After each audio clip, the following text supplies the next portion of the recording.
People think romance scams and digital predators are a modern invention, but the calculated exploitation of human loneliness has been happening for over a century.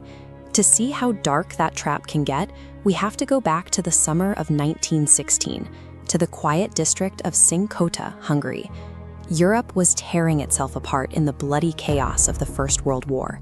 Young men were shipped to the front lines, leaving behind fractured communities, isolated families, and an absolute perfect environment for a methodical killer to operate unnoticed. That summer, a local landlord named Martin Krasinski arrived at a property he owned at 9 Kossuth Street. His tenant had been drafted into the Austro-Hungarian army 2 years prior, and Martin wanted to renovate the now expired lease for a new renter. While looking for repair materials in a workshop storeroom, Martin stumbled across a massive wall of heavy metal drums. Each canister stood 3 feet tall, and their lids were completely soldered shut with thick lead. Assuming his tenant had abandoned them, Martin climbed onto the bottom row, grabbed a nearby axe, and swung hard into the metal seal. The second the lid cracked open, an overwhelming, suffocating odor filled the room. It was a pungent chemical mix of methanol, wood alcohol, and rotting flesh. Martin peeled the lid all the way back and reached into the chemical brine. He pulled out long brown hair, a length of rope, and the perfectly preserved body of a young woman. He dropped the axe and taro and ran to call the police.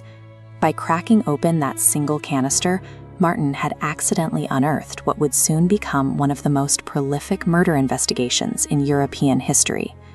When Detective Chief Charles Nagy of the Budapest Police arrived to secure the scene, he was immediately confronted by Mrs. Jakubek, the property's elderly housekeeper. She furiously defended her boss, a man named Bela Kiss, insisting to the officers that he was a saint. To the town of Cinkota, Kiss was a cultured, self-taught tinsmith. He was handsome, with bright blue eyes and a distinctive handlebar mustache. He hosted lavish parties, read constantly, and was so gentle that Mrs. Jakubets vividly remembered him building a tiny splint to nurse a neighborhood dog's broken leg. He was also incredibly persuasive. Years prior, a local constable had questioned Kiss about 2 missing wealthy women, Widow Schmedek and Widow Varga. When the officer noticed the massive collection of metal drums, Kiss calmly claimed he was stockpiling gasoline for his neighbors ahead of the war. The police accepted the answer and left him alone. Kiss didn't rely on brute force to capture his victims. His primary tool was his meticulously crafted public persona, using the absolute trust of his community as a shield against any suspicion. Nagy forced his way into Kiss's heavily locked, strictly forbidden bedroom.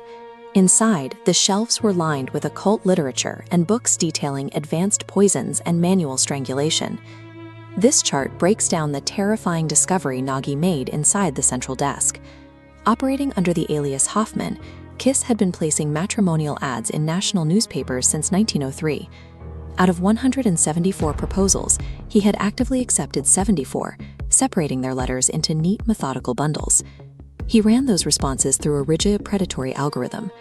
He courted the women, isolating those who had large life savings and no local family to notice if they vanished. Once he secured their finances, he lured them to his home, strangled them, and pickled their bodies in methanol. His processing was ruthless and rapid. Court records showed 2 women, including a victim named Elizabeth Komaromi, attempted to sue Kiss for fraud. Because he murdered them before their court dates, they failed to appear and the cases were quietly dismissed. Realizing the true scale of the operation, Nagy brought in prisoners of war to excavate the entire estate. Digging deep beneath the property, they uncovered an underground cache of drums, pushing the final body count to nearly 30.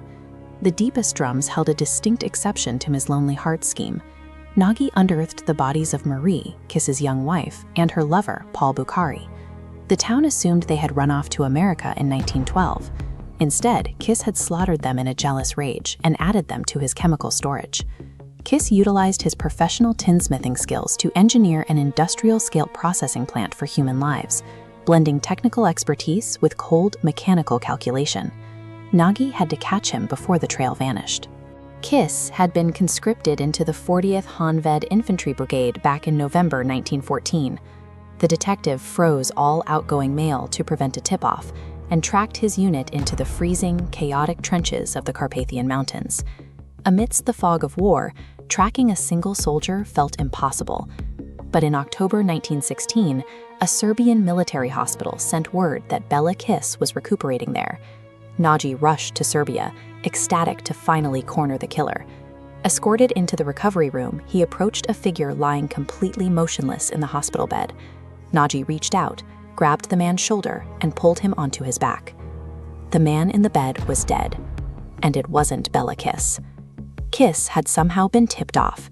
He located a fresh casualty on the battlefield, swapped his own identity papers with the dead soldier, and dumped the corpse in his hospital bed.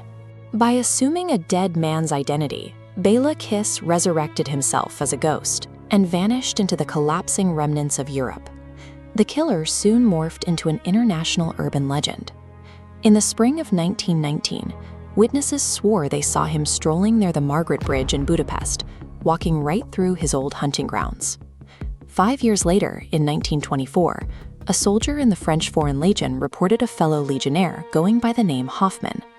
This Hoffman constantly bragged about his garage skills and how he used to pickle women.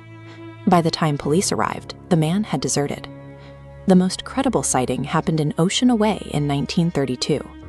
Renowned NYPD homicide detective Henry Oswald, nicknamed Camera Eye for his flawless facial memory, locked eyes with Kiss exiting a subway station in a packed Times Square. Oswald lost him in the crushing New York congestion. A final rumor surfaced in 1936, claiming an elderly Hungarian man matching Kiss's description was working as a janitor on 6th Avenue. Once again, by the time police arrived, the janitor had cleared out his belongings and vanished. Bela Kiss was never legally seen again. Back in Hungary, autopsies on his victims revealed a grotesque final detail. Several bodies bore deep puncture marks on their necks and had been completely drained of blood, forever branding him as the Vampire of Cinkota.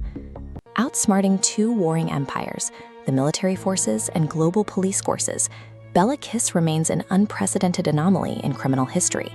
He leaves behind a terrifying reality. The most dangerous monsters rarely hide in the shadows. They are often the charming neighbors living right next door.